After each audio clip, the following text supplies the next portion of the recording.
Ele está funcionando, mas olha, nossa senhora, tem que ter paciência com o bichinho.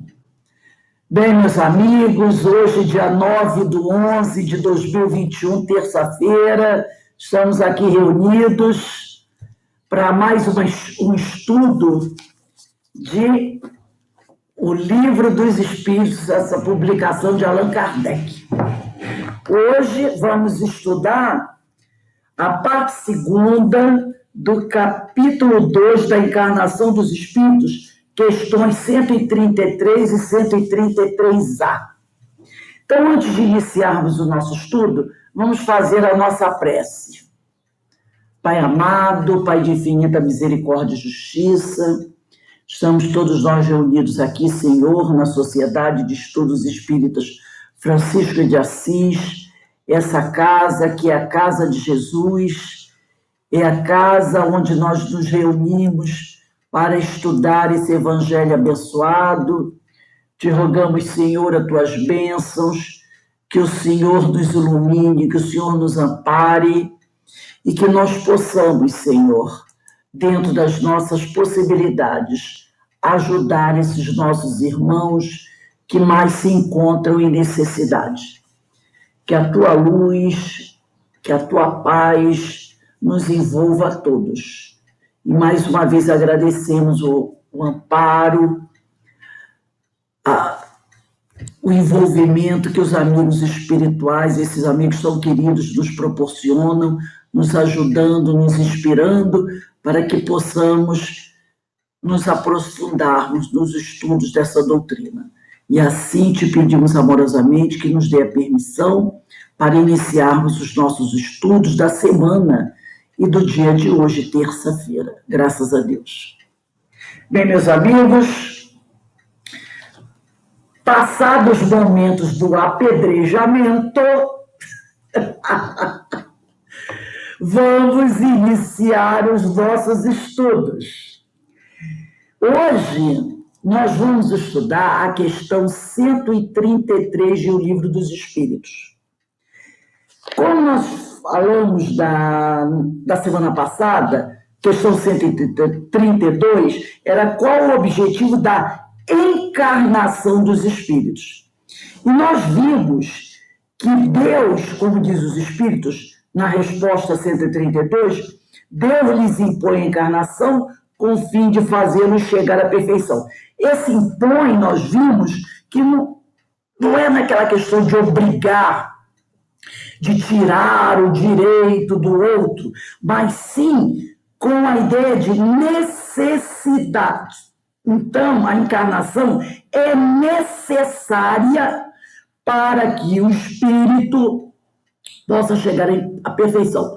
E a encarnação quer dizer estar na carne. O espírito tem a necessidade de estar na carne para que ele possa progredir e chegar à perfeição.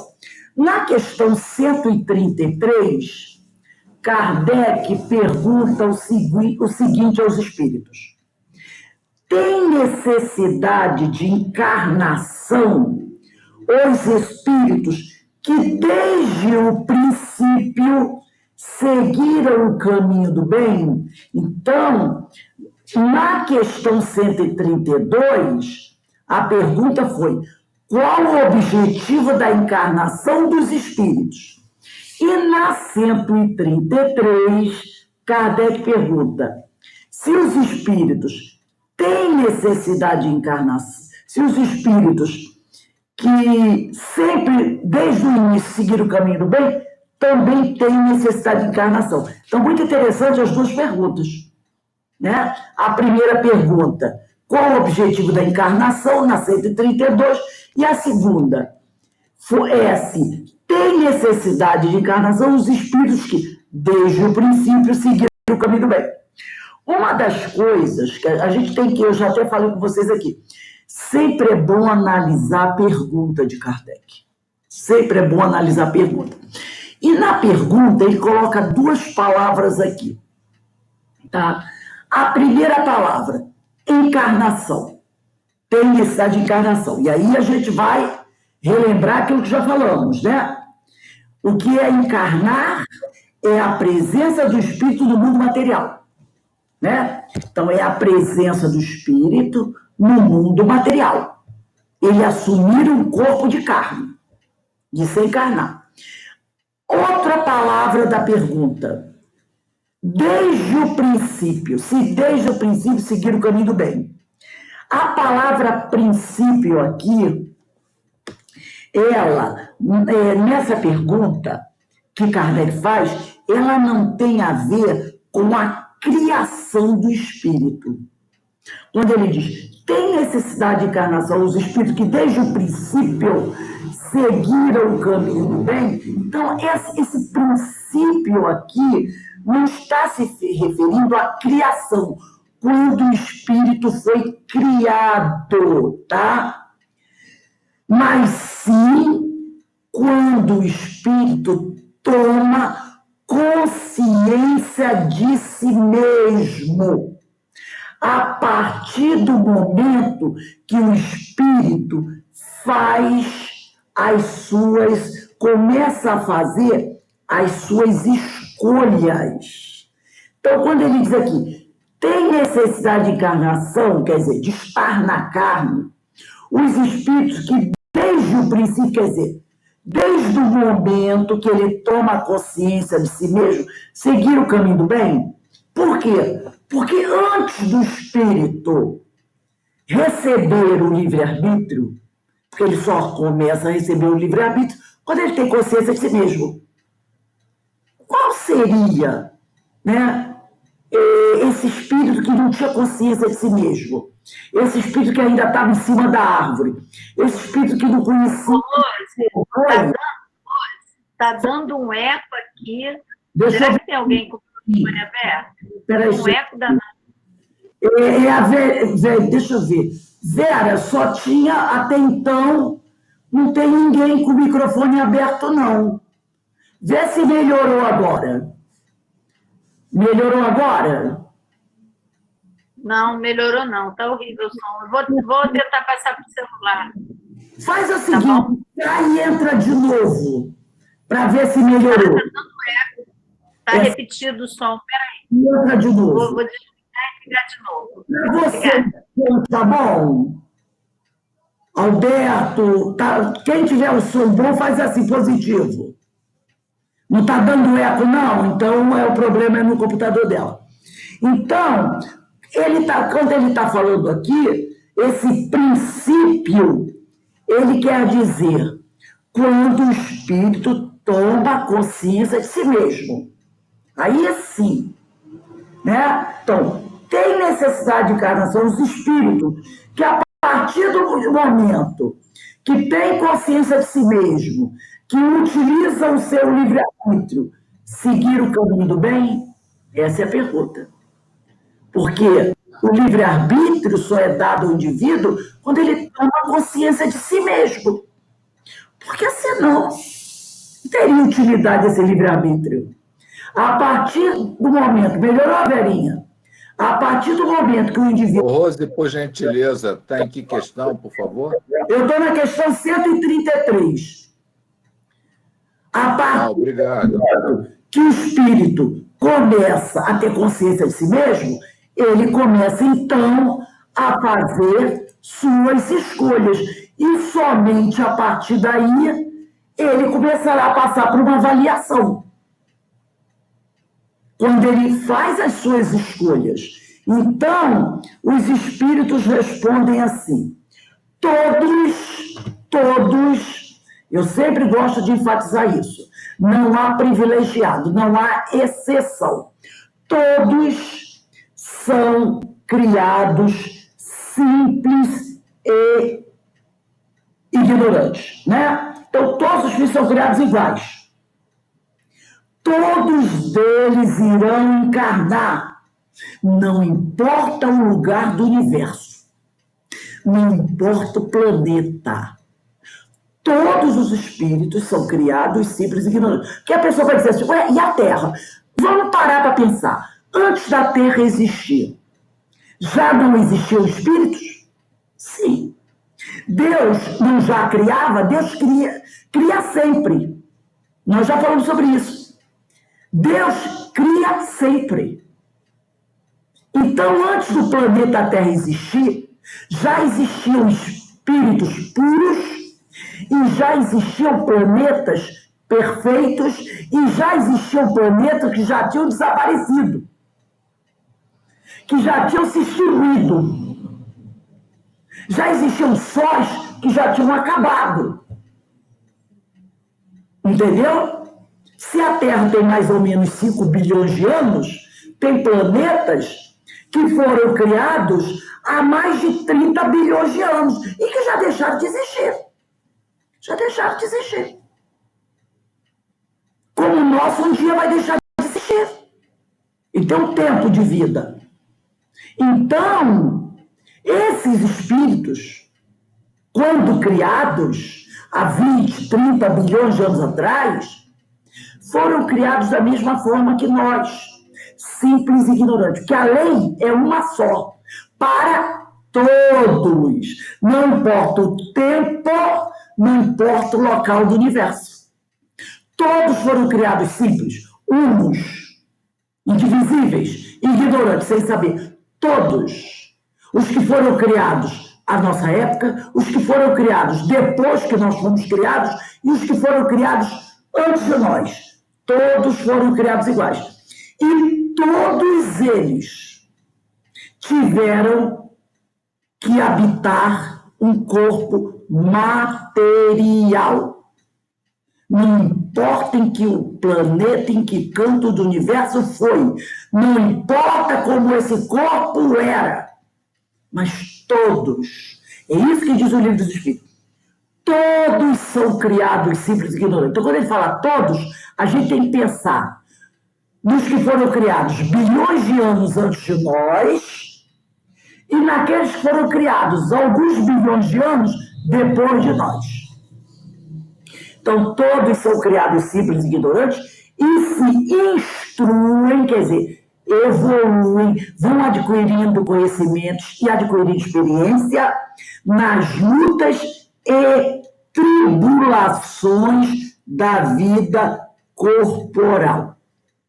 Então, todos têm que passar por essa fase.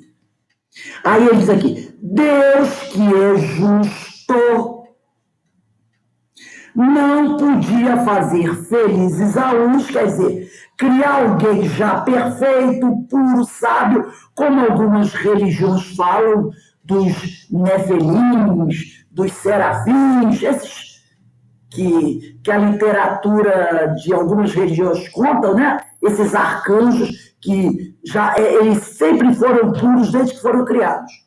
Então, Deus que é justo não podia fazer felizes a uns sem fadigas e trabalhos, consequentemente sem mérito. Porque se Deus criasse algum espírito perfeito, desde o momento que ele saiu da mão de Deus, que mérito ele teria? Nenhum, porque ele não passou pelas lutas e tribulações, ele não realizou um trabalho, ele ficou sempre ali, ó, na janela, assistindo a banda passar. Enquanto os outros estão na arena, lutando, né, contra os leões, porque não é o que o ditado popular diz, que o povo tem que matar um leão por dia, enquanto ele está na janela, sem mérito. E se Deus é justo, ele não podia dar privilégio a um em detrimento de outro.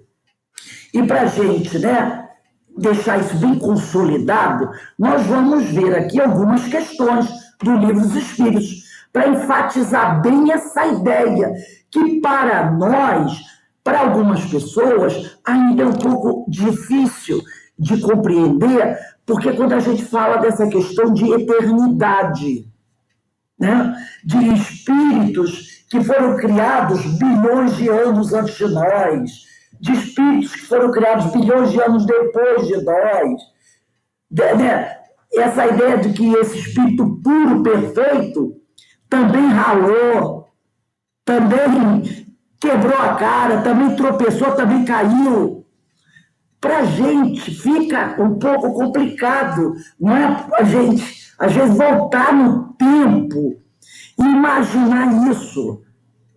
Então, vamos dar uma olhadinha na questão 76 do Livro dos Espíritos. 7,6. Para a gente consolidar bem essa ideia, né? É do capítulo 1, Dois Espíritos, na parte 2ª, Origem e Natureza dos Espíritos. Questão 76. Começa lá. Que definição se pode dar dos espíritos? E aí, como eu sempre falei, espírito aqui com letra maiúscula. O que é o espírito com letra maiúscula? Relembrando, é a individualização do princípio inteligente. É o homem, tá?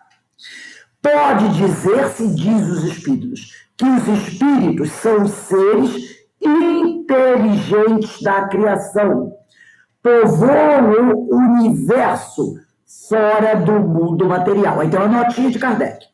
A palavra espírito, com letra maiúscula, é empregada aqui para designar as individualidades dos seres extracorpóreos, e não mais o elemento, o inteligente do universo. Espírito com a letra E. Relembrando isso. Agora vamos à questão 189. 189.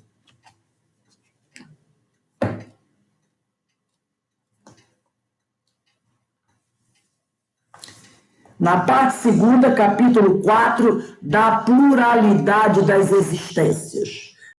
Transmigrações progressivas. Kardec pergunta, na 189, desde o início de sua formação, olha só, desde o início da sua formação, goza o espírito da plenitude de suas faculdades? Agora aqui está diferente da questão 133. Na questão 133, está tratando do espírito a partir do momento que ele toma consciência de si mesmo. Aqui não. Aqui é da formação, da criação do espírito. É aquele que eu falei, que nem sabia, que estava lá em cima da árvore, né? Antropófago, lutando com os outros animais, né? Então ele diz aqui, não. No início da sua formação, não goza o espírito da plenitude de suas faculdades, não tem consciência de si mesmo, não tem livre-arbítrio. Ele diz, não, pois que para o espírito, como para o homem, também há infância. Para o homem não tem infância? Tem, quando ele é bem pequenininho, né? Ainda anda de 4, engatinhando.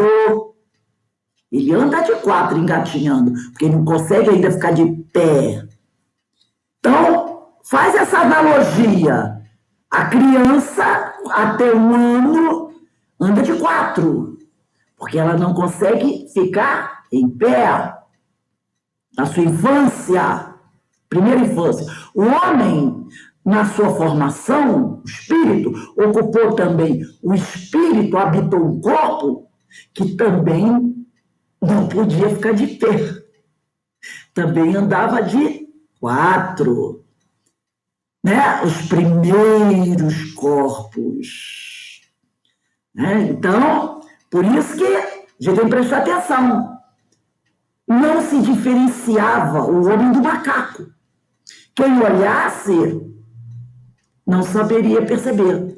Mas eu estava estudando outro dia e vi o seguinte, sabe, hoje, quando um historiador,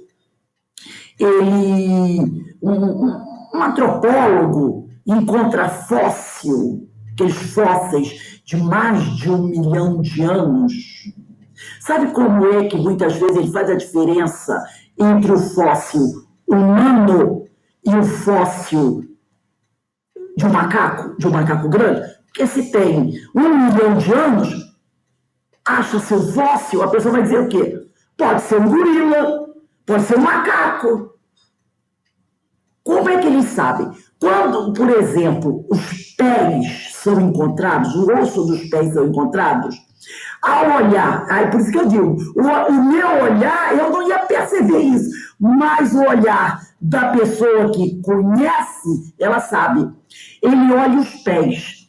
O pé do macaco, ele tem aqui os dedos, e esse dedo aqui, vamos dizer assim, o polegar, ele é assim.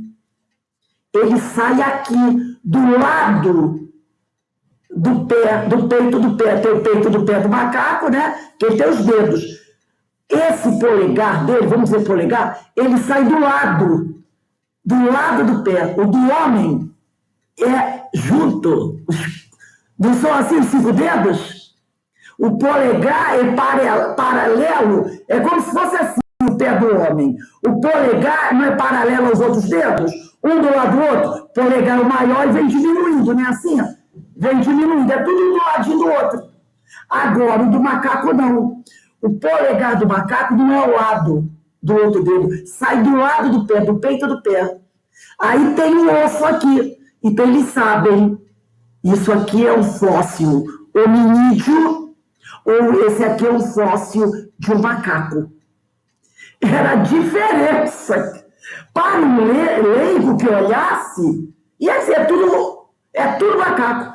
Mas essas pequenas diferenças no corpo humano que já distinguia o que era um e o que era outro. Mas em questão de inteligência, então eles aqui, não, pois que para o espírito, como para o homem, também a infância. A infância seria essa.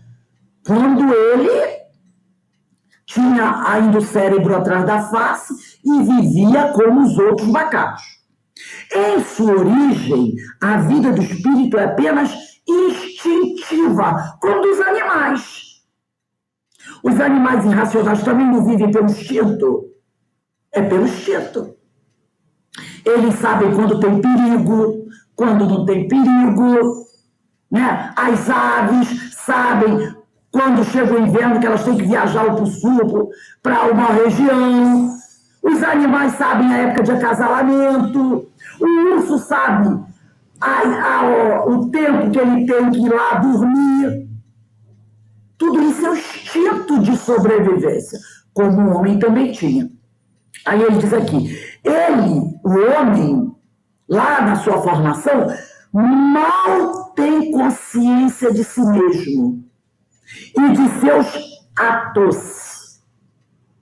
A inteligência só pouco a pouco se desenvolve. E esse pouco a pouco aqui, gente, bota 1 milhão de anos, é uma coisa assim, tá? Não é pouco a pouco de 10 anos, não. Alguns milhões de anos para a inteligência ir se desenvolvendo. Agora, vamos dar uma olhadinha na questão 190. Qual o estado da alma na sua primeira encarnação? O da infância na vida corporal. Olha aí, o bebezinho no berço. Tem consciência ainda de nada, né? A inteligência, então, apenas desabrocha para o instinto. É o instinto. A alma se ensaia para a vida. 191. As dos nossos selvagens. Ele está tratando aqui dos nossos índios. Os índios, vamos pensar nos índios do Brasil. Tem algumas tribos aqui do Brasil que ainda não tiveram contatos com o homem branco, não é verdade? São as tribos que ainda são poucas, lá no Amazonas. Vamos pensar nisso. Não vamos pensar nesse índio que anda de moto e tem celular, não. Vamos pensar naquele índio que está lá no meio da selva amazônica, brasileira, ou colombiana, ou boliviana, está lá na selva amazônica, que a Amazônia ocupa vários países, e que nunca teve contato com o homem branco. Tá? Vamos pensar nesse.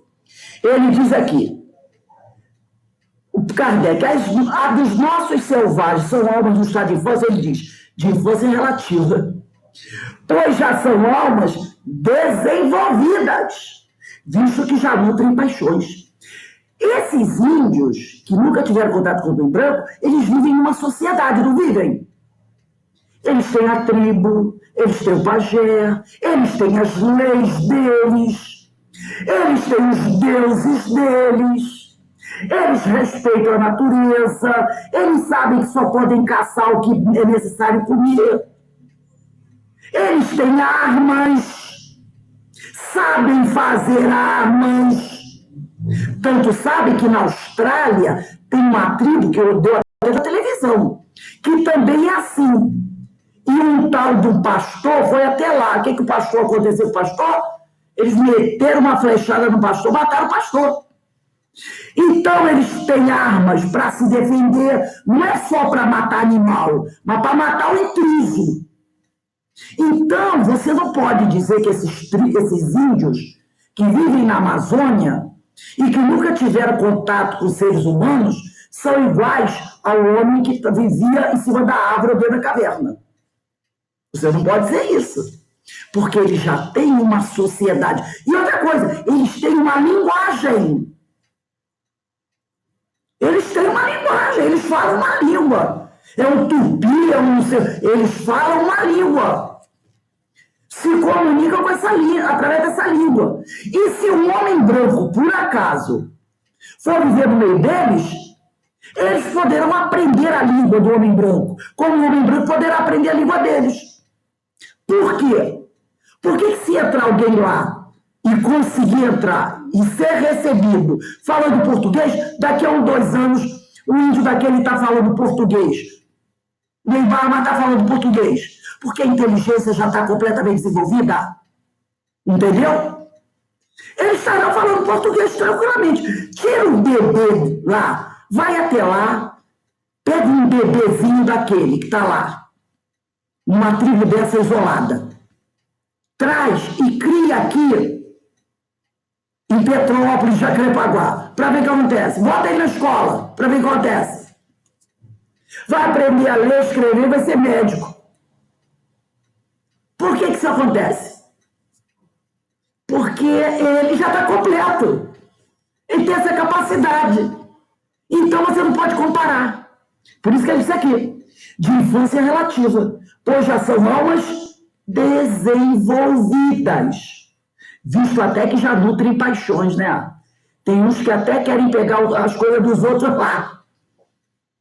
Vivem na cultura deles. Mas se você pegar um índio daquele, criança, e trouxer para a sociedade do homem branco, bebezinho, ninguém vai saber que é. Então já são almas desenvolvidas. Então nós não temos aqui no planeta Terra esse ser no nível de um espírito na sua primeira encarnação. O planeta Terra já não é mais esse planeta. É um planeta de provas e expiações. Ô, Rose, Oi, pode falar. interessante isso, porque eu imaginava, né, que o indígena lá que nunca teve contato com o humano ainda tivesse nos primórdios do seu desenvolvimento. Tanto é que quantas tribos brasileiras foram engolidas pelo homem branco? Quando, por exemplo, na década de 30, 40, quando começou aquela história dos irmãos Vilas Boas, lembra? Quando eles encontraram aquela tribo do Xingu, que hoje já está toda assimilada, eram índios assim. Muitos desses foram assimilados e passaram a viver na sociedade. Quando os irmãos Vilas Boas entrou em contato com esses índios começaram a ajudá-lo. Um deles casou até com uma tribo, com uma índia dessa. E muitos foram assimilados e vivem aí hoje na sociedade. Tem até o beijo. Agora, com a história da vacinação, quantos índios nós vimos lá? Alguns já têm o seu celularzinho. E eram índios que, não digo nem 60, nós estamos em 2020, mas há uns 80 anos atrás, há uns 90 anos atrás, estavam isolados. 1910, 1920, eram isolados, 1930, quando começou aí o advento dos irmãos Vilas Boas. por aí. Índios isolados, que foram assimilados e aprenderam a falar o português, estão viajando pelo mundo. Olha aquele, eu esqueço o nome dele, Raoni. Ele foi um desses. Talvez um dos últimos daquele grupo lá dos irmãos Vilas Boas. Ué, o Jorona virou até deputado, né? Deputado. Virou deputado e levava um gravador, porque ele era inteligente, sabia que não podia confiar em político. Então ele dizia assim, não, tudo que eles falam eu gravo. Tudo que eles falam eu gravo. Ele falava um português bem arrastado. Bem arrastado. Mas ele era inteligente, ele sabia que não podia confiar. Então, toda vez que ele ia para uma reunião, ele levava o gravador. Para o cara, depois não desmentir o que tinha dito. Ele tinha gravado. Entendeu? Por isso que ele diz aqui. São almas já desenvolvidas. E a questão 191A, Kardec pergunta, então as paixões, os vícios, são um sinal de desenvolvimento? De desenvolvimento, sim. De perfeição, porém, não. De desenvolvimento, sim. Porque o cara é egoísta, vaidoso, orgulhoso. É sinal que ele já sabe escolher. Não, isso aqui é para mim. Vou dividir, não. Então, não é um desenvolvimento? Ele já é um desenvolvimento. Desenvolvimento da inteligência, não da moral. Não da moral, tá? É o que ele está dizendo aqui. São sinal de atividade de consciência do eu. Já tem consciência de si mesmo. Tanto é que ele quer para ele. É consciência de si mesmo. Muito até, né? Porquanto, na alma primitiva, a inteligência e a vida se acham no estado de germe, né? Depois tem uma notinha aí para vocês lerem. Enquanto ele tem essa ideia ainda, aquele espírito ainda muito primitivo, ainda é aquela muita coisa do dividir. Mas depois que começa a desenvolver a inteligência, aí para a divisão e vira o meu. O meu. Entendeu? Então tem isso. Uma outra questão, vamos voltar na 115. 115 e 116, que são duas questões muito importantes, que a gente já leu inúmeras vezes, mas que a gente tem sempre que voltar relembrando essas questões. Parte 2ª, capítulo 1 dos Espíritos. Questão 115. Dos espíritos, uns terão sido criados bons e outros malos. Deus criou todos os espíritos simples e ignorantes, isto é, sem saber. O simples quer dizer indivisível. A cada um deu determinada missão, com o fim de esclarecê-lo, de os fazer chegar progressivamente à perfeição, pelo conhecimento da verdade, para aproximá-los de si, dele, Deus. Nesta perfeição é que eles encontram a pura e eterna felicidade, passando pelas provas que não são castigos, são oportunidades que Deus lhes impõe, que Deus acha que a gente tem necessidade de passar, é que os espíritos adquirem aquele conhecimento. Uns aceitam submissos essas provas e chegam mais depressa à meta que lhes foi destinada. Outros só a suportam lamentando e pela falta em que desse modo incorrem, permanecem afastados da perfeição e da prometida felicidade. Agora que eu estava lendo, me veio uma inspiração aqui. Quando ele diz aqui, ó, uns aceitam submissos essas provas e chegam mais depressa à meta que lhes foi destinada. Outros só a suportam lamentando e pela falta que desse modo incorre, permanecem afastados da perfeição e da prometida felicidade. Vamos pensar o seguinte, uma pessoa está com infecção. Aí alguém diz para ela assim, ó, isso aí vai tomar bezetacil. Bezetacil, não. Bezetacil dói demais. Rapaz, toma bezetacil que passa logo. Mamãe tem um chazinho que é bom e corta a infecção. Aí, imagina 2 pessoas com infecção. Vão para o médico, infecção na garganta. Ao médico, vão tomar bezetacil. Bezetacil de jeito nenhum. Eu morro de tomar bezetacil. Viro mingau, desmaio aqui. Aí ele diz, eu vou para casa, mamãe tem um chazinho maravilhoso. O outro diz, eu vou tomar bezetacil. vai doer, mas eu vou tomar, porque eu... Aí ele toma. Em 48 horas, a garganta vai melhor. E o outro tá tomando chazinho. Ficou 15 dias tomando chazinho, e a garganta, ó, queimando, febre. Até que, de repente, o médico disse assim, ó, ou toma bezetacil ou morre. Aí ele vai tomar. Por dia já tá bom. É aqui, ó. Uns aceitam submissos tomar bezetacil, mesmo sabendo que ela vai doer pra caramba. Aí fica logo bom. Outros dizem, não quero tomar, não vou tomar. E ficam lamentando, reclamando, reclamando, vão demorar mais a melhorar da infecção. É isso aí. Rose. Os dois vão ficar bom. Os dois vão ficar bom. Só que um vai ficar bom mais depressa que o outro. O que aceitou a bezetacil primeiro. Fala, Alberto. Essa questão do espírito, né, de ser rebelde, de um tomar o bezetacil e o outro não, seria uma questão assim de nível de consciência? Ou porque um é rebelde porque é orgulhoso, vaidoso e teimoso, e o outro não. O outro mas é o nível de consciência que distingue o que toma e tem consciência e o outro. O cara já sabe. Ele já sabe o que precisa. Ele já sabe. É a mesma coisa nós até vamos falar sobre isso, ideia. Reencarnação compulsória. O sujeito diz assim, a espiritualidade diz, você vai reencarnar. Aí diz, não vou. Não, você vai. Não vou. Ah, você vai. Não vou. Aí o espírito diz, vai. Ele vai. Então, eu pergunto a você, no nosso nível evolutivo, estamos no planeta de provas e expiações. Todos os espíritos que se encontram aqui estão no planeta de provas e expiações, no mesmo nível evolutivo. Um está um degrau abaixo, outro está um degrau acima, mas é todo mundo do mesmo naipe, vamos dizer assim. Nós já não sabemos o que é certo e errado.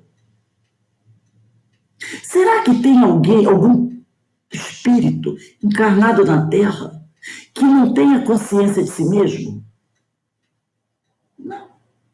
Mas é aquela coisa dos nossos defeitos, o nosso orgulho, a nossa vaidade, o nosso egoísmo. Por exemplo, Rose, questão da resignação.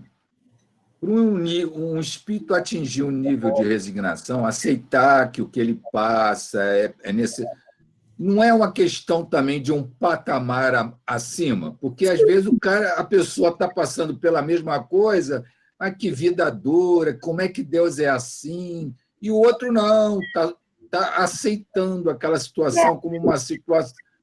Mas me diz uma coisa, será que esse que é não resignado, ele não sabe? Ou entra uma questão também de falta de vontade de fazer esforço? Porque também tem isso. Tem aquela frase que diz assim, não mexe nesse negócio não. Deixa assim, ruim com ele, pior sem ele. Tem pessoas que não querem fazer esforço. O ser já sabe o que precisa fazer. Ele já sabe. Mas para que ele possa fazer, ele precisa fazer um certo movimento. Você quer ver uma coisa? Se a situação apertar, ele pula. É igual o cara que está imagina o cara dentro de uma bacia com água que está esquentando. Quando chegar um ponto que ele não aguenta mais, ele sai. Ele não vai se deixar assar. Então, nós ainda temos muito isso. A resignação. Tem pessoas que sabem que não adianta briga. Cuidado para a gente não confundir resignação com passividade. Né? A resignada é aquele que... Não. Você vai lutar, vai se esforçar, porque você sabe que a vida é de luta, é de esforço. Mas tem coisas que a gente tem que aceitar, entender. O outro, muitas vezes, ele não quer. Dá trabalho pensar. Deixa eu ficar ficar aqui. Tem espírita que diz, já estou velho, já estou com 40 anos, deixa para a próxima reencarnação. Vocês nunca ouviram falar isso? Deixa para a próxima reencarnação. O sujeito sabe. O sujeito sabe. O sujeito está na casa espírita, ele lê os livros, ele comenta, mas não aplica na própria vida. Então tem essa coisa também do comodismo, né, da acomodação. Deixa. De alguma forma, alguém vai ajudar, ninguém vai deixar eu morrer de fome. Deixa. Entendeu? Tem pessoas que são assim. Eu uma vez ouvi uma frase de uma pessoa religiosa, não é espírita, não, religiosa, com muita fé, ela tem muita fé, uma pessoa esclarecida, que me deu uma resposta que eu tomei assim, sabe? Mas eu peguei e dei uma resposta para ele. Que depois ele parou para pensar, que ele não tinha pensado isso. E eu disse para ele, a situação dele estava meio complicada, né? E eu falei para ele assim, por que você não procura fazer algo assim, assim, assim, para melhorar a sua vida? Uma coisa simples, né? Vai procurar outro emprego, vai procurar... Não tem gente aí com 2, 3 empregos, professor, né? Tem um monte de emprego, você está fazendo aquela coisa. E ele me deu uma resposta tipo, se eu for fazer isso, eu vou ter um certo prejuízo financeiro do negócio dele lá. Eu tomei aquele soco no estômago. Aí depois eu virei para ele assim, preste atenção, porque como ele é um homem religioso, de outra religião, né? Cuidado, porque quando você chegar lá no plano espiritual, Deus vai perguntar para você assim, o que você fez do talento que eu te dei? E você vai dizer assim, eu enterrei, Senhor, para não ter prejuízo.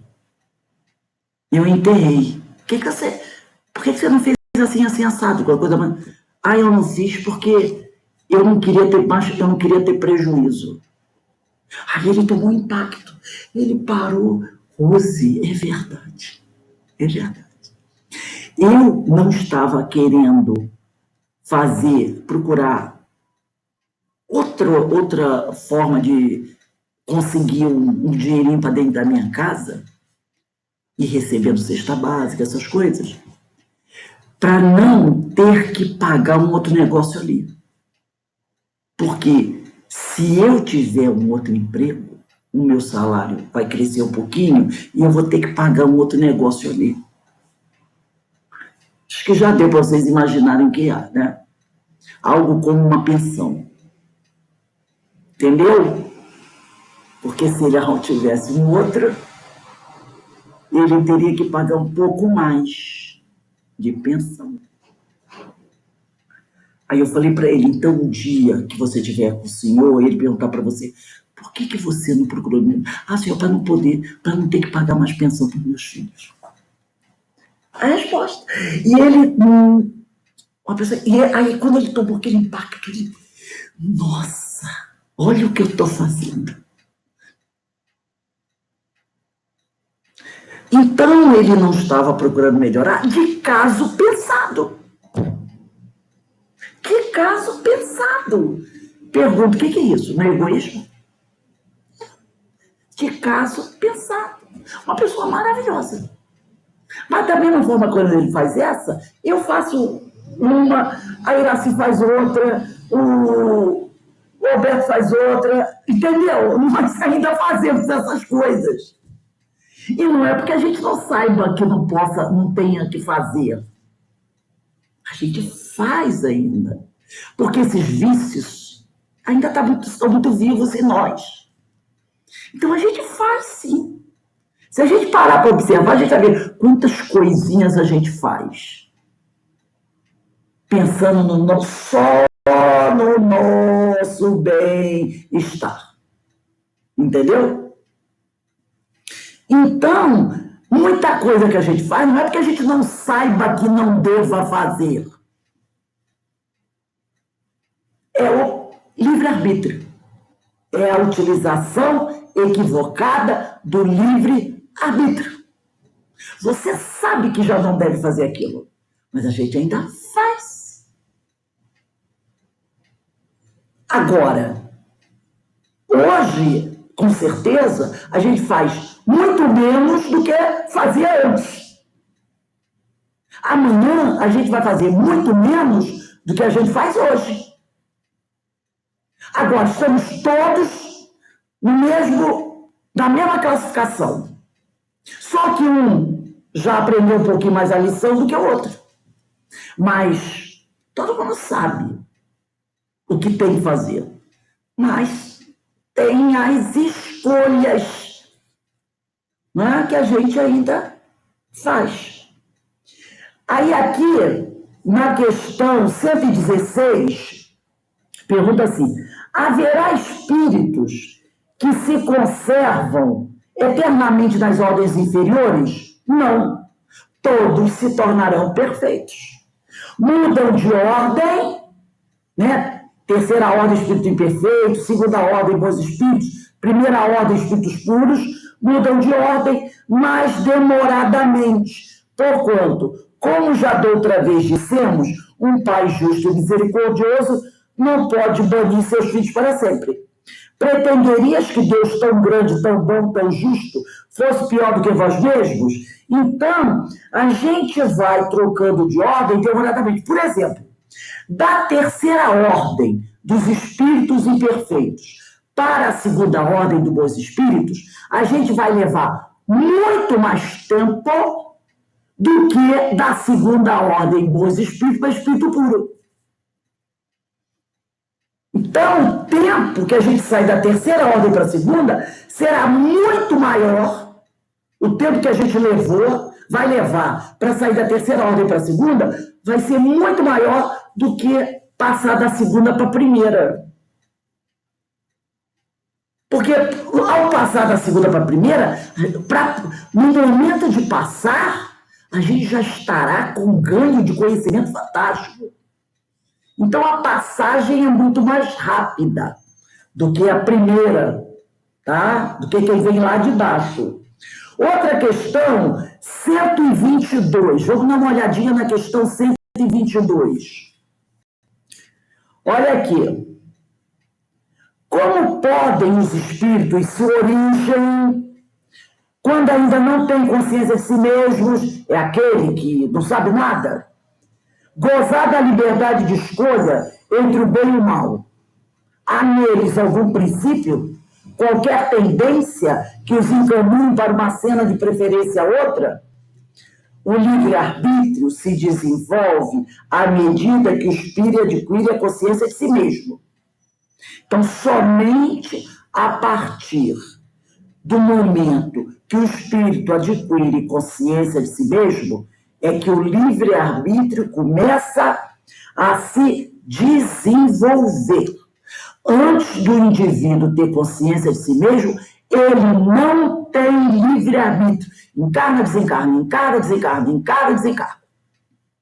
Somente a partir do momento que ele tem consciência de si mesmo, é que ele começa a desenvolver o livre-arbítrio. Aí ele diz aqui: já não haveria liberdade a partir do momento que ele teve consciência de si mesmo, desde que a escolha fosse determinada por uma causa independente da vontade do espírito. A partir do momento que ele tem livre-arbítrio, se ele fosse guiado por outro espírito, e não tivesse, a partir do momento que ele tem consciência de si mesmo, se ele não tivesse liberdade de escolher, não haveria liberdade.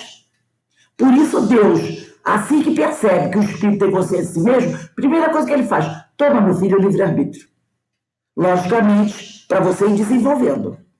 Porque você tem que ter a liberdade de escolha. Aí está lá, a causa não está nele, está fora dele, nas influências a que cede, em virtude da sua livre vontade. Então, o problema não está nele, está fora dele. Quando ele aceita a influência pelo seu livre-arbítrio. É o que se contém na grande figura emblemática da queda do homem do pecado original. Uns cederam à tentação, outros resistiram.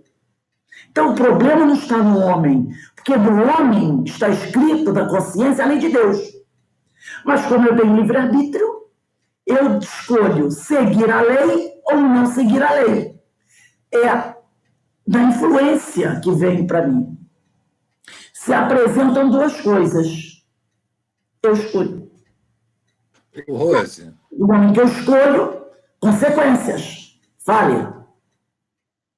No caso, nos primórdios do nosso desenvolvimento, vamos tomando consciência de si mesmo e adquirindo livre-arbítrio. Vamos supor que seja lá, no nosso caso, na fase primária lá do planeta. E já tinha espírito mais desenvolvido para nos influenciar? Oi? Mas teria espírito mais desenvolvido, mais esperto na maldade para nos... Tinha. Que lógico. Deus não cria sempre. Então, que tinha. Mas essa escolha nesse nível que você está falando, é claro que esses espíritos, nesse nível que você está falando, não influenciaria eles, lógico. Né? Até porque, o que eles iriam fazer por aqui? Agora, escolhas de coisas no nível espiritual deles. Conforme o espírito vai adquirindo, olha só, preste atenção na questão tempo. Conforme o espírito vai adquirindo consciência de si mesmo, isso é um navegar do tempo, milhões de anos.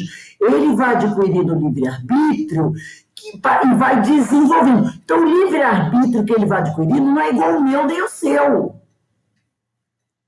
Não é igual o meu nem o seu.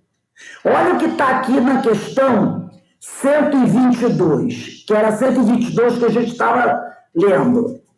Olha o que ele diz aqui, ó.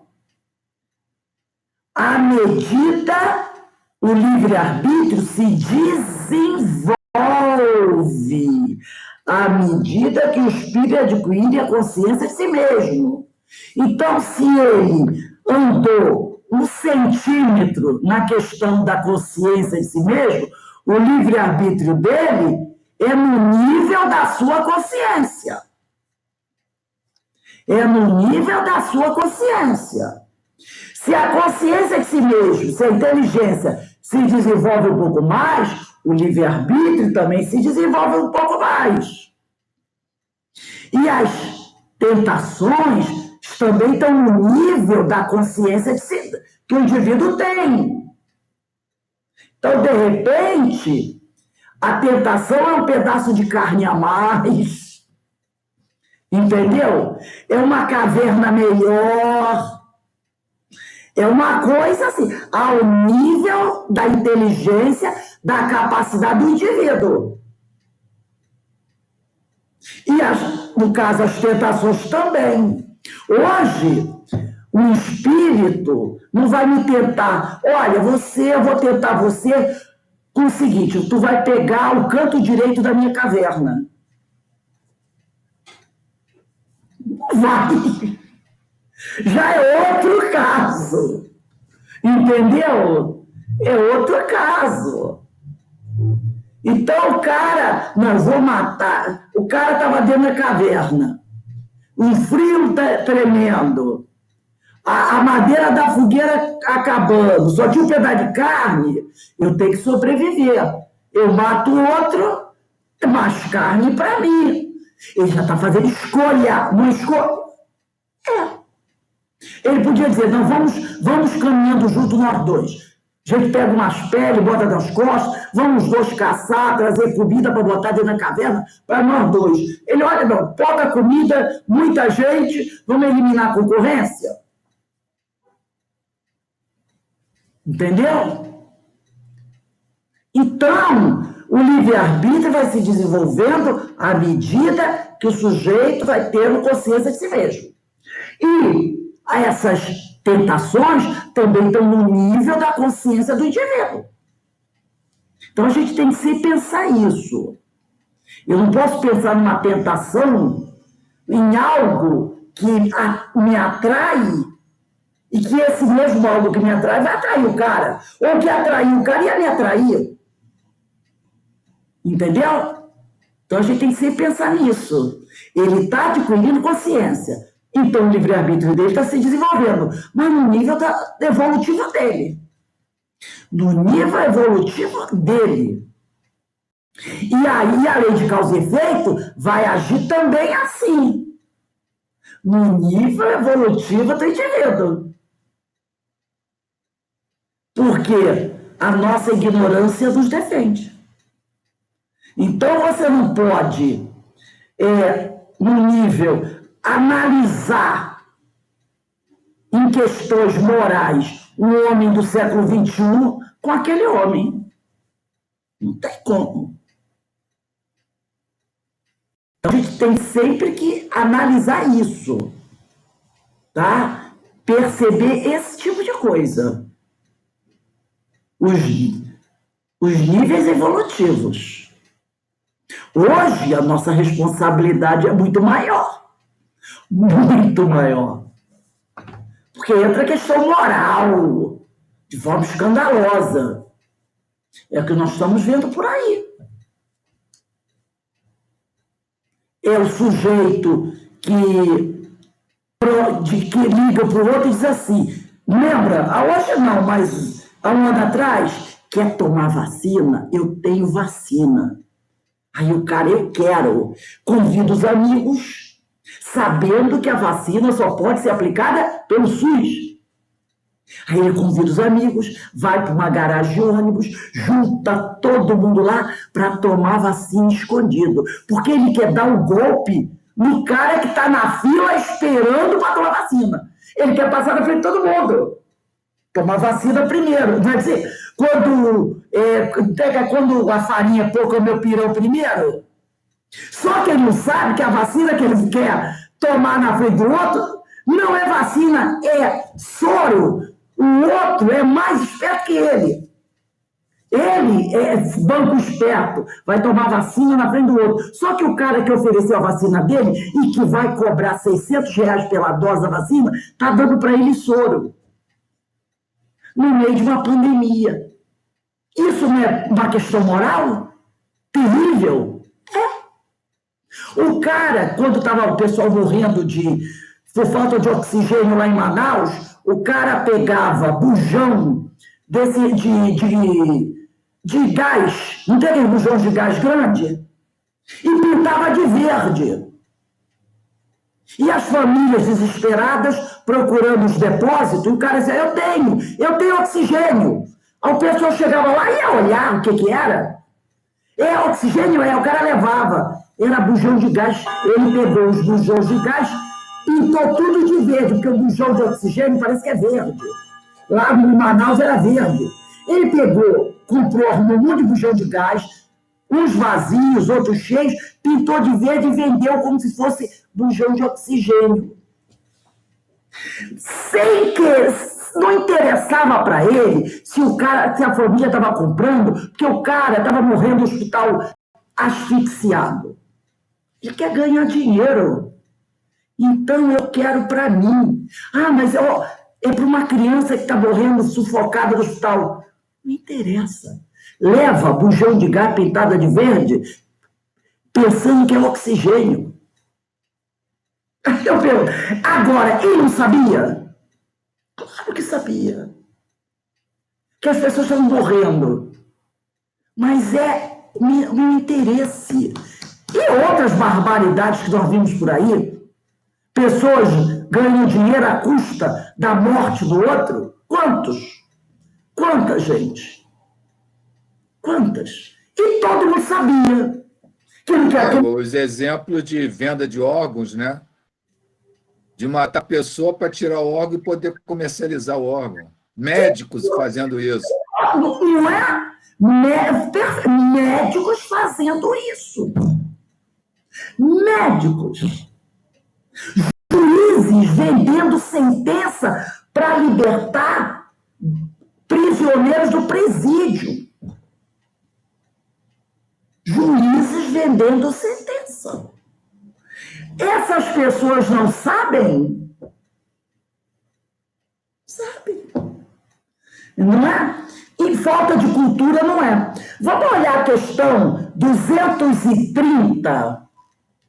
Na erraticidade, o espírito progride, quer dizer, lá do plano espiritual, o espírito desencarnado ele progride, pode melhorar-se muito. Tais sejam a vontade e o desejo que tenha de consegui-lo. Então, o cara desencarnou, ele pode progredir no plano espiritual? Pode. Mas vai depender da vontade e do desejo. Todavia, na existência corporal, na carne, é que põe em prática as ideias que adquiriu. Então, no plano espiritual, ele pode crescer? Pode. Mas lá no plano espiritual, ele adquire muita teoria. Mas é aqui, no embate do dia a dia, utilizando o livre-arbítrio, vou vender botijão de gás pintado de verde com oxigênio ou não? É aqui que ele põe em prática as ideias que adquiriu. O juiz que vem sentença para libertar criminoso, é aqui que ele vai colocar em prática o que ele aprendeu na faculdade. Não posso vender sentença. Eu aprendi que não posso, mas eu vou vender para tirar o traficante do presídio. Porque uma sentença que eu bote lá, um habeas corpus que eu dei pro cara, o cara sai e não volta nunca mais. Porque quando descobrirem, né, habeas corpus é o habeas corpus, o cara sai, vai pegar um avião e vai embora. Não volta nunca mais. Eu aprendi na faculdade que não podia fazer, mas eu faço. Outra questão, 258 e 258A. 258.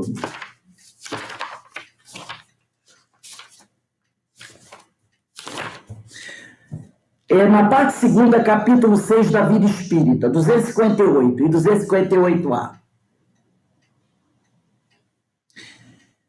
Escolha das provas. Quando na erraticidade, antes de começar a nova existência corporal, tem o espírito consciência e previsão do que lhe sucederá no curso da vida terrena, ele próprio escolhe. Quando ele diz ele próprio escolhe, gente, não vamos falar de exceção, tá? A maioria tem capacidade já. Há um grupo, é claro, que ainda não. Mas aqui ele está falando desses, tá? Ele próprio escolhe o gênero de provas.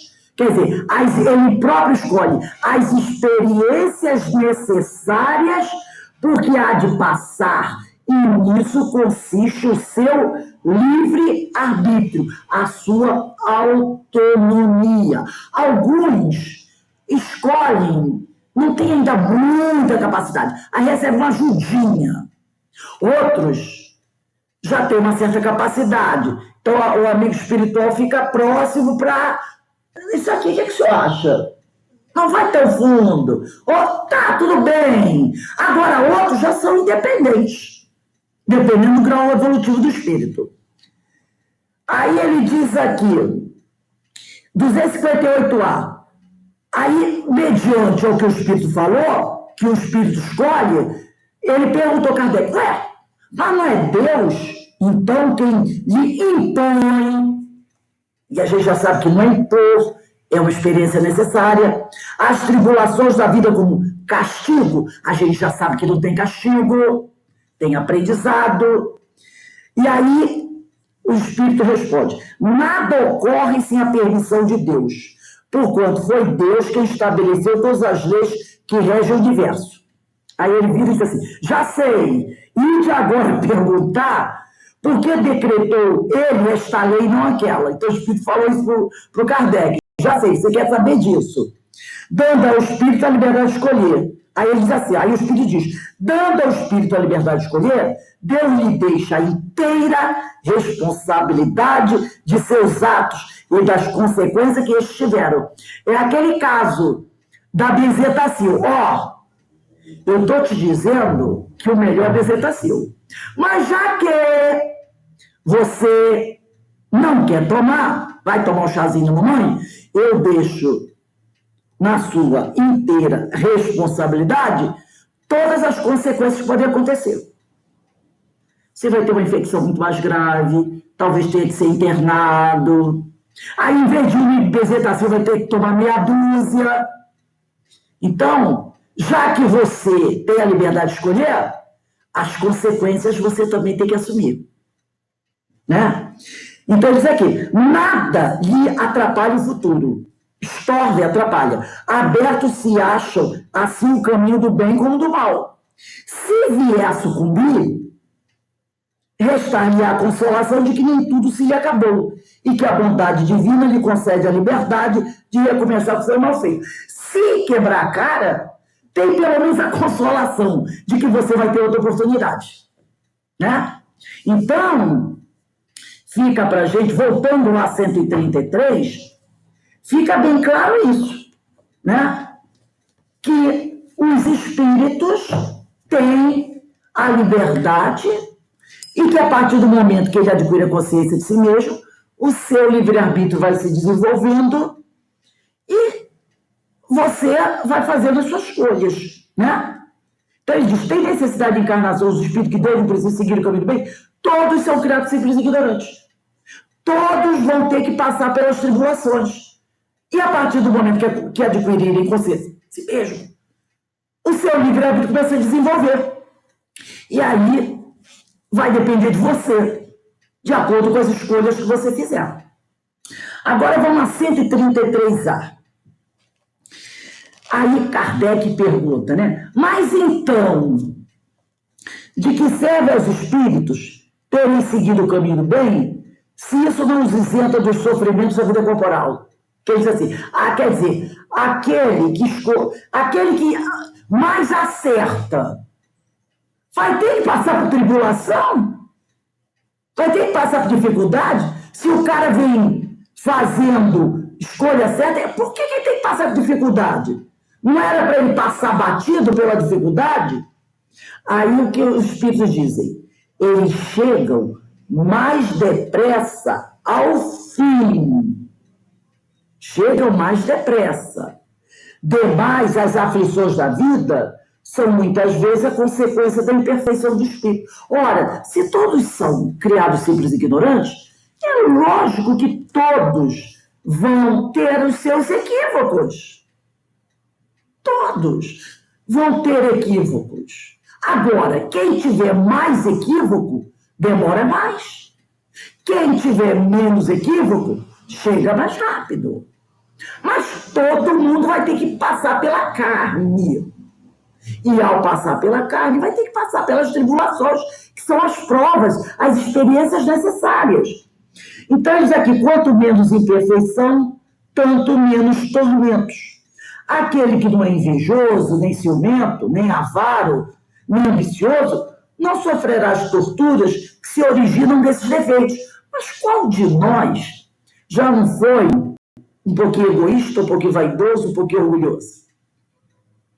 Se a gente não sabia, se a gente estava caminhando, é claro que a gente vai ter que passar por tribulações, né? Seguir o caminho do bem faz com que o espírito evolua mais rapidamente. Aquele que faz melhores escolhas, né? Mais rapidamente. E os tormentos ou as dificuldades da vida material só existem porque há imperfeições. Então, fomos criados simples e ignorantes. Então, todos nós temos imperfeições. Uns mais, outros menos. Então, tudo depende daí. Todas as vicissitudes da vida são consequências das imperfeições dos atos mal feitos. Né? Então, todos nós tivemos essas imperfeições. Todos nós batemos a cabeça. Todos nós vamos ter que correr atrás do prejuízo. Porque Deus não criou nenhum espírito perfeito, sabendo tudo. Vamos dar uma olhadinha aí na questão 1006 de O Livro dos Espíritos.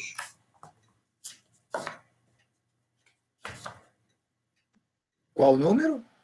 1006. Deixa eu só pegar aqui uma coisa que eu esqueci. Questão 1006.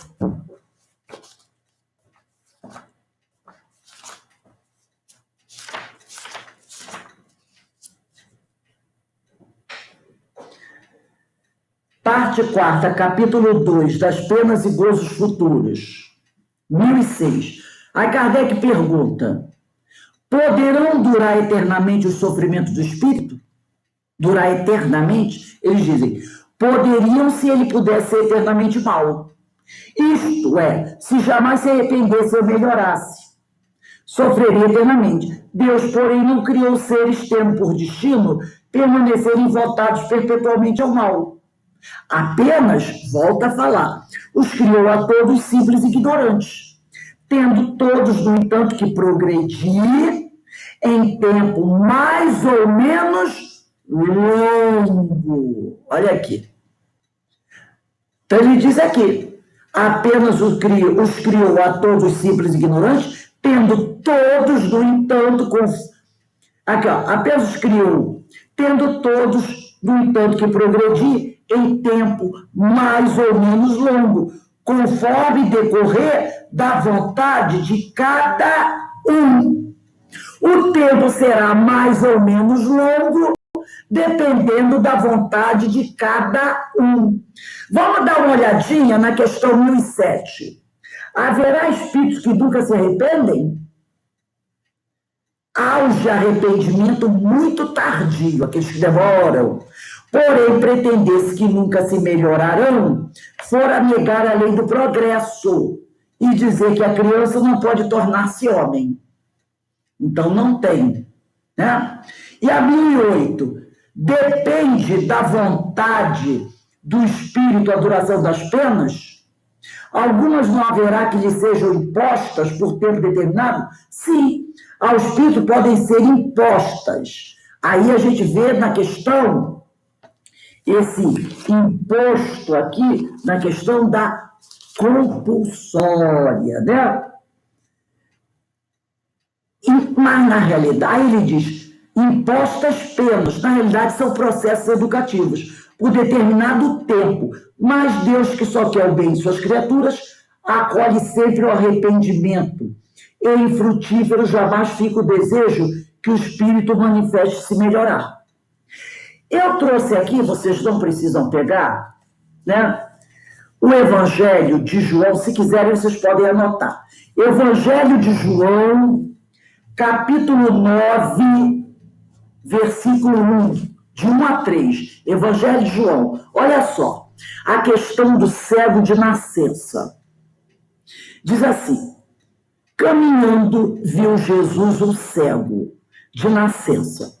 Os seus discípulos indagaram dele, mestre, quem pecou? Este homem ou seus pais? Porque naquela época de Jesus tinha uma história de que os filhos pagavam pelo crime dos pais. O pai teve um pecado e morreu, o filho tinha que pagar pelo pecado do pai. E esse era o pensamento da época de Jesus. Aí os discípulos perguntaram, Senhor, quem pecou? Porque esse homem é cego. Então eles já conheciam a lei de causa e efeito. Só que eles interpretavam errado. Então eles assim, os seus discípulos indagaram, mestre, quem pecou, este homem ou seus pais, para que nascesse cego? Então eles já sabiam que você sofreria uma consequência se fizesse algo errado. Como ele era cego, eles pensaram, ou foi o pai dele que pecou e o filho está pagando, ou foi o próprio rapaz que pecou e por isso ele está cego. E olha só, olha como interessante o Evangelho de João aqui do capítulo 9, versículo 1. Olha só o texto, olha só. Caminhando viu Jesus um cego de nascença. Ele era cego de nascença. Os seus discípulos indagaram a Jesus, mestre, quem pecou, este homem ou seus pais para que nascesse cego? Ora, pergunto, eles já não tinham ideia da reencarnação?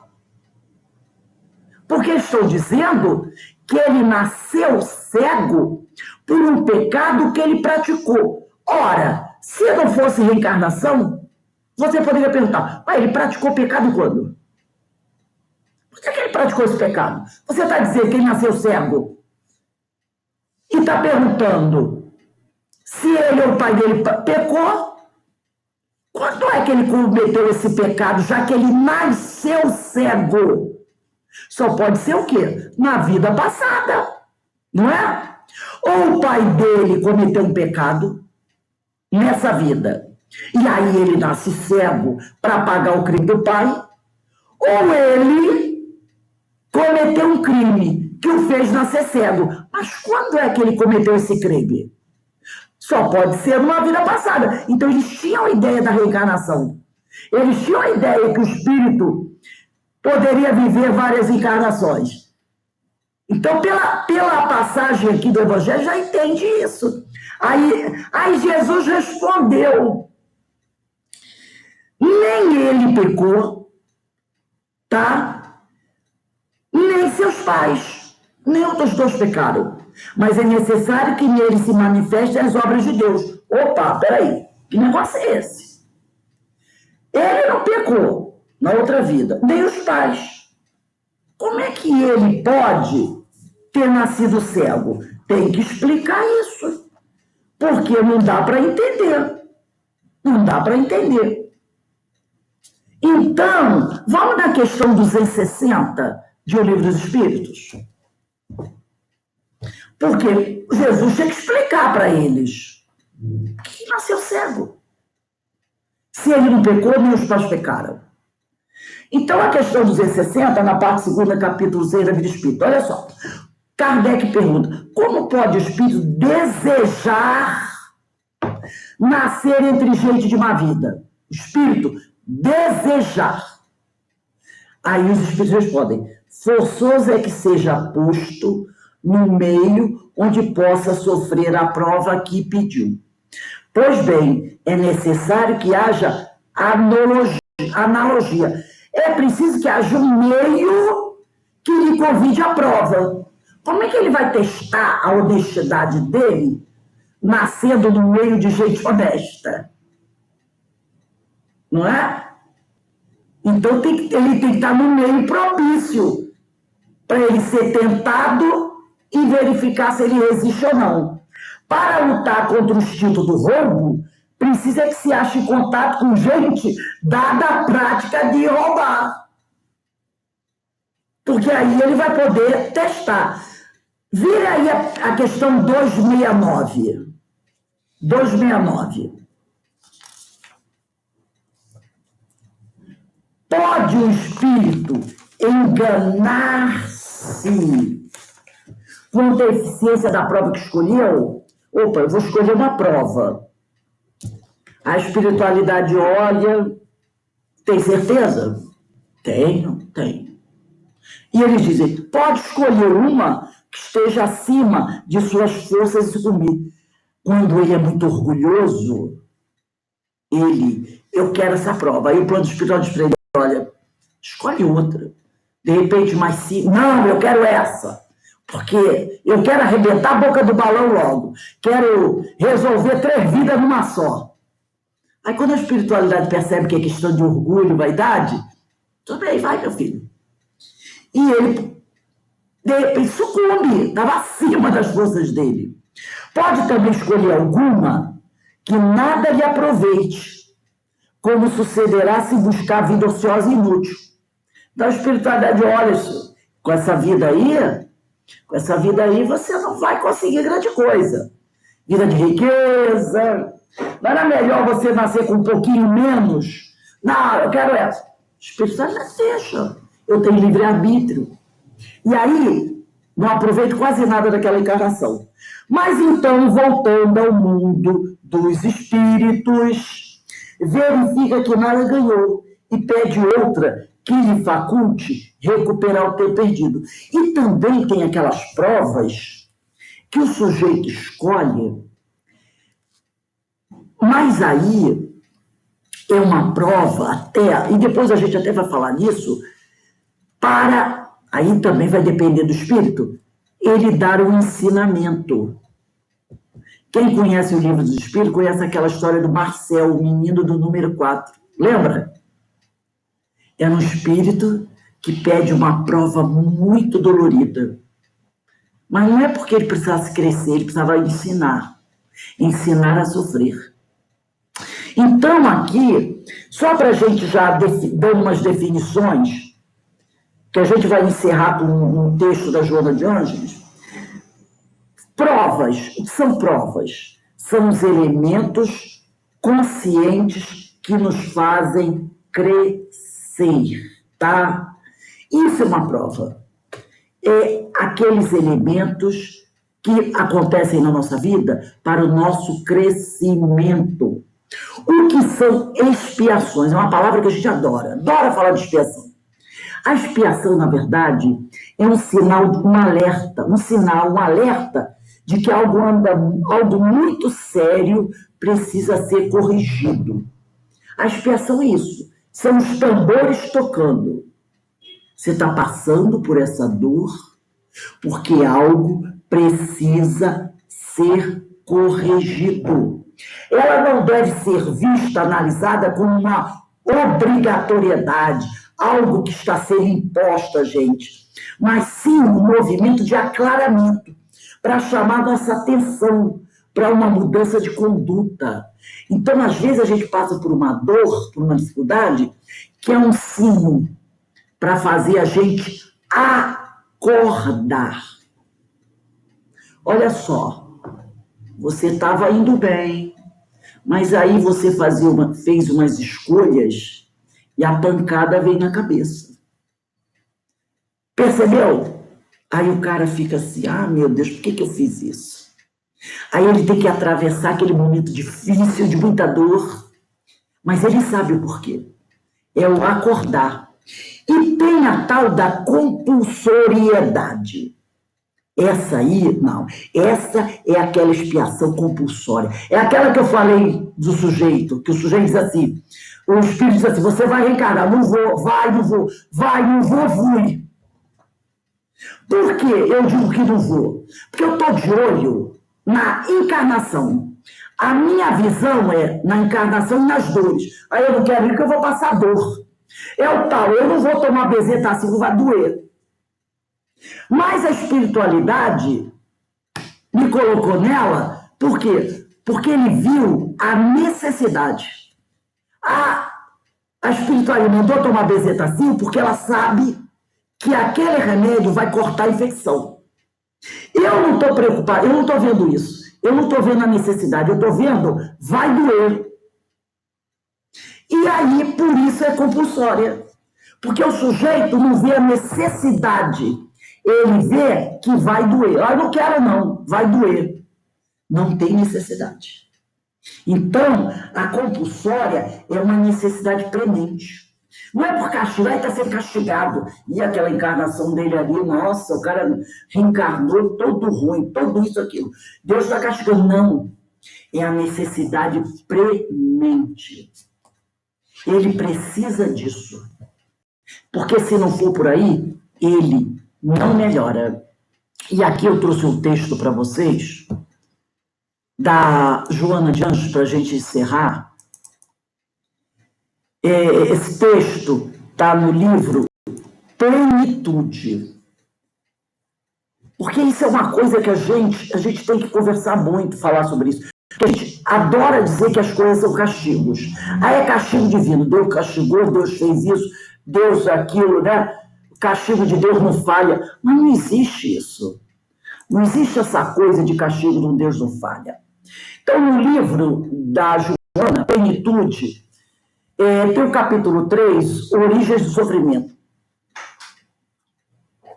Quem tiver esse livro, ou então pode procurar até no Google esse texto, que eu logicamente fiz os cortes, é um texto muito bom da Joana. Ela diz assim, portanto, os sofrimentos humanos podem apresentar-se sob dois aspectos que se complementam. Provação, né? Que nós falamos aqui da provação, que é os elementos conscientes que nos fazem crescer, então que a gente tem que passar por aquilo, porque aquilo vai nos fazer crescer, e a expiação. Ambos objetivam educar ou reeducar, predispondo as criaturas ao inevitável crescimento íntimo, na busca da plenitude que as aguarda. A aprovação é a experiência requerida, solicitada pelo Espírito. Lembra que nós estudamos isso? O Espírito escolhe as provas porque há de passar. Então, é a experiência requerida, que eu requeri, que eu solicitei. Ou pode ser proposta pelos guias espirituais antes de eu reencarnar. Os amigos espirituais chegam e dizem assim, olha, tem uma situação aqui que nós analisamos e achamos que seria interessante para você vivenciar. O que você acha? Eu hoje concordo, está aí. Eu concordo. Eles me propuseram, eu aceitei. Antes do renascimento corporal do candidato, examinadas suas fichas de evolução, avaliadas suas probabilidades de vitória e os recursos ao seu alcance para o cometimento. Se a prova é proposta pela espiritualidade, é porque eles sabem, depois de analisar a minha vida passada, que eu posso vencer aquela prova. Eles não vão me dar uma prova que eu não tenha capacidade de vencer. Se eu não vencer, foi porque eu não me esforcei. Mas porque se ela foi proposta por eles, eu tenho capacidade de vencer. Apresenta-se como tendências, aptidões, limites e possibilidades sob controle, dores suportáveis e alegrias sem exagero, que facultem a mais ampla colheita de resultados educativos. Nada é imposto, podendo ser alterado o calendário das ocorrências. Então, essas provas que eu escolho, elas podem até ter algumas coisas alteradas. De repente, vinha uma prova assim um pouco mais pesada, mas como eu, às vezes, corri, me esforcei mais, então eles podem até atenuar no andar da carruagem durante a encarnação, sem qualquer prejuízo para a programação iluminativa do aprendiz. Porque aí, de repente, eu reencarno tendo que passar por N provas. Mas como eu estou me esforçando bastante, estou buscando melhorar, de repente eles olham, não, dá para cortar umas 3 aqui. Dá para cortar umas 3, porque ele fez mais até do que a gente tinha programado. Então, pode cortar umas provas, sem prejuízo para a minha programação. No mapa dos compromissos, não figuram as injunções mais aflitivas, nem as conjunturas traumatizantes e irreversíveis. No mapa dos meus compromissos, não entra aquelas provas que não vai ser possível resolver. Tudo que está ali será possível ser resolvida, tá? Aquela, logicamente, tem aquela que eu falei, que por orgulho ou vaidade eu escolhi uma prova até maior do que eu podia. Mas, de repente, até se eu me esforçasse, eu até conseguiria, né? As opções de como agir multiplicam-se favoravelmente, de forma que, havendo arestas a aplainar, esse trabalho não impõe uma ação imediata pelo sofrimento. Tem coisas que eu posso, tem provas que eu posso passar sem passar pelo sofrimento. Por exemplo, de repente, eu tenho algumas dificuldades para resolver, tá? Mas se eu procuro trabalhar no campo do amor, praticando caridade, auxiliando o meu próximo, procurando servir a quem necessita, eu vou aplainando as arestas sem passar pelo caminho do sofrimento. Por quê? O sofrimento é sempre uma escolha, mas tem o amor. Se você for pelo amor, você evita o caminho da dor. Lembra? É a escolha. A ação do amor brinda o ser com excelentes ensanchas, quer dizer, muitas oportunidades de alterar para melhor o seu desempenho e as suas atividades, constituindo-se suportáveis provas, o malogro, o fracasso de alguma aspiração, o desafio ante algumas metas que lhe pareçam inalcançáveis, as dores dos processos de desgaste orgânico e mental, sem as quedas profundas dos calabouços, das paralisias, das alienações, das doenças irrecuperáveis. Então, aquele que vai pelo amor, ele pode alterar para melhor o seu desempenho e as suas atividades, tornando suas provas mais suportáveis, tá? Então, algumas dores que ele tem que passar podem se tornar menos aflitivas. De repente, uma doença que poderia trazer problemas graves para ele, ele consiga superar. Essa doença pode não lhe causar tanto transtorno, porque ele está servindo, ele está trabalhando no bem. Então o Senhor diz assim, não, esse filho é importante, esse filho está ajudando. Então vamos aliviar suas dores, bem-aventurados aflitos que eu vos aliviarei, para que ele possa trabalhar mais, servir mais. Se tal suceder, ainda poderemos catalogar como escolha pessoal. Agora, quer dizer, se o cara passar por dor muito profunda, também podemos imaginar que isso possa ter sido uma escolha pessoal por acreditar o candidato ser esse o meio mais eficaz para a sua felicidade próxima, liberando-se da cangarrude, da inferioridade moral. Então, tem alguns que poderão dizer, não, senhor, eu quero passar por uma dor extrema, eu preciso passar por um sofrimento extremo para que eu possa me purificar mais rapidamente. E aí vai ser analisado se aquilo é orgulho ou realmente o pedido sério, né? Ele querer passar por essa prova. Poder-se-ia também identificar essa providencial escolha na resignação e coragem demonstradas pelo educando, e até mesmo na sua alegria diante das ocorrências dolorosas. Aí a gente lembra do Francisco de Assis na questão da verdadeira alegria, quando ele diz, quando eu estou passando por uma dor muito forte, eu vejo, né, eu tenho a verdadeira alegria, porque eu sei o quê? Que eu estou me purificando. As provações se manifestam dessa forma, de maneira suave, lenificadora no seu conteúdo e abençoada nas suas finalidades. Aí, Alberto, entra a questão da resignação. A resignação também, né, vai levar o indivíduo a alcançar sua purificação. Aquele que passa pelas suas provas resignado, não vendo nela castigo, porque não é castigo. Deus não é punitivo. E as nossas provas não são castigos, são oportunidades de crescimento.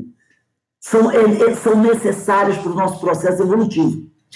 Sem o caráter punitivo, essas provas educam de forma consciente, incitando ao aproveitamento da ocasião em forma eficiente, mas lucrativa, com que equipam aqueles que as experimentam, para que se convertam em exemplos, apóstolos do amor, do sofrimento, missionário do bem, mártires dos ideais que esposam, mesmo que no anonimato dos testemunhos, sempre se tornando modelos dignos de serem imitados por outras pessoas. Olha o Chico, né? A gente sabia do sofrimento que ele passava, das doenças que ele tinha, mas nunca reclamou. Olha o Divaldo também, com o problema cardíaco que ele tem, mas continua trabalhando. Essas pessoas se convertem em exemplos para nós. As provações mudam de curso, suavizando-se ou agravando-se, conforme o desempenho do espírito. Então, conforme nós vamos desenvolvendo as nossas provas, a nossa caminhada, essas provas podem mudar de curso, podem se suavizar ou podem se agravar.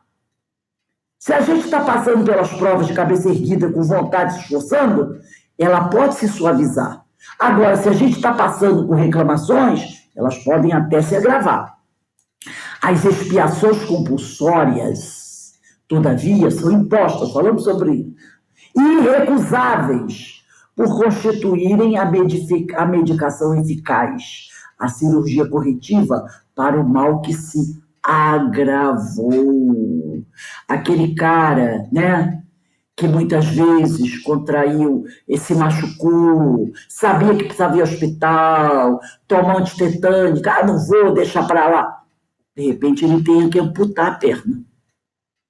Mas ele sabia que tinha que tratar da doença, mas ele se relaxou. E aí o que aconteceu? O mal se agravou. Então aí nesse caso, serão expiações compulsórias. Aí sim, impostas, né? Semelhante ao que sucede na área civil, o delinquente primário tem crédito que lhe suaviza a pena, e mesmo ante os gravames pesados, logra certa liberdade de movimento, sem ter a liberdade totalmente cerceada. O reincidente é convidado a multa e prisão domiciliar. Conforme o caso, no entanto, aquele que não se corrige é conduzido ao regime carcerário e, diante das leis mais bárbaras, à morte infamante. Guardadas as proporções dos primeiros casos, o infrator espiritual é conduzido a provações, enquanto que, na última hipótese, a expiação rigorosa. Porque o amor de Deus vige em todas as suas leis, mais justas do que a dos homens, seja qual for o crime, elas objetivam reeducar e conquistar o rebelde, não matando, isto é, não extinguindo. Jamais intentam vingar-se do alucinado, antes buscam recuperá-lo, porque todos são passíveis de reabilitação.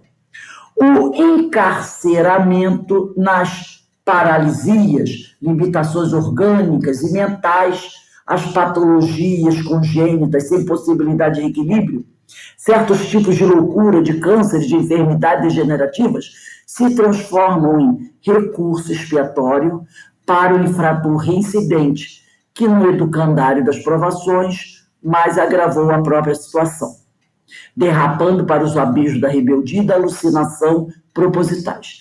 Entre esses, suicidas premeditados, homicidas frios, adúlteros contumazes, exploradores de vidas, vendedores de prazeres viciosos, tais como as drogas alucinógenas, o sexo, o álcool, os jogos de azar, a chantagem e muitos artigos da crueldade humana catalogados nos estatutos divinos. Esses vão realmente para aquela compulsória, né? Cada ser vive com a consciência que estrutura. De acordo com os seus códigos impressos em profundidade na consciência, recolhe as ressonâncias, como experiências reparadoras ou propiciatórias de libertação. Há, em nome do amor, casos de aparentes expiações. Seres mutilados, surdos mudos, cegos e paralisados, rancenianos, entre outros, que escolheram essas situações para lecionarem coragem e conforto moral aos enfraquecidos nos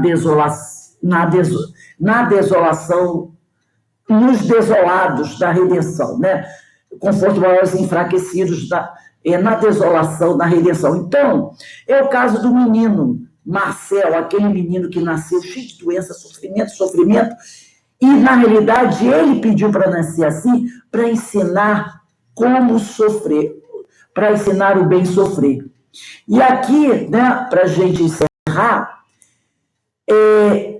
as expiações podem ser atenuadas, não porém sanadas. Quer dizer, você tem que passar por aquela expiação, ela pode ser aliviada, mas não pode ser retirada de você.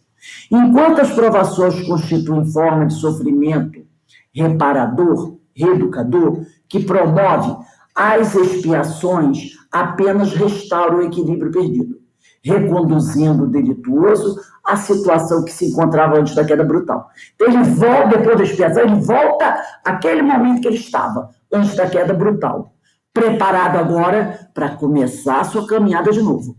Transitam ainda na terra portadores de expiações que não trazem aparência exterior.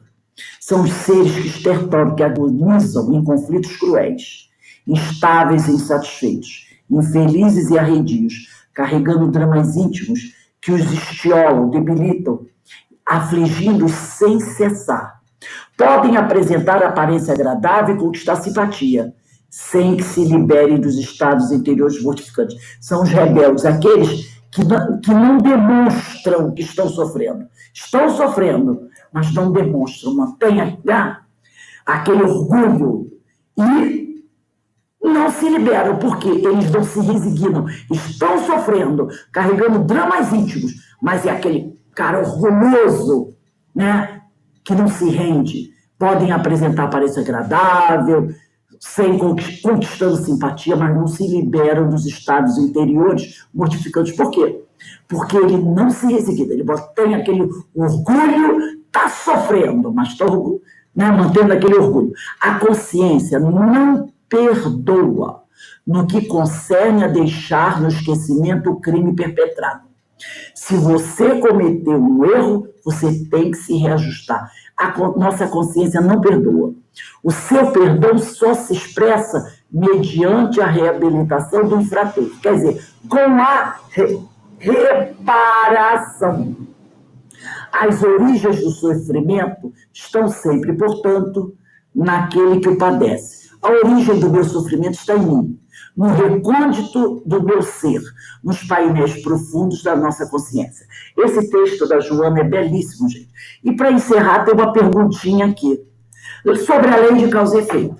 Quando cessa? Quando vai acabar o efeito? Ora, ele vai acabar quando mudarem-se as causas. Se eu quero mudar o resultado, preciso mudar a ação, a conduta. Quando é que vai acabar o efeito da minha dor? Quando mudar a causa que promoveu aquela dor. E para isso, eu preciso mudar a minha ação, eu preciso mudar a minha conduta. Então, gente, como nós vimos aqui, né, eu preciso, está tudo em mim. Então não tem castigo, não tem punição, tem educação. Tem educação. Então, essa aula de hoje é para a gente ver isso, para a gente se conscientizar disso. Todos nós temos as nossas dificuldades, as nossas dores, vamos aprender a viver com elas, vamos praticar a caridade, como disse Joana. A caridade cobre a multidão de pecados, alivia nossas dores, e muitas das provas difíceis que a gente tem que passar serão aliviadas se nós amarmos muito.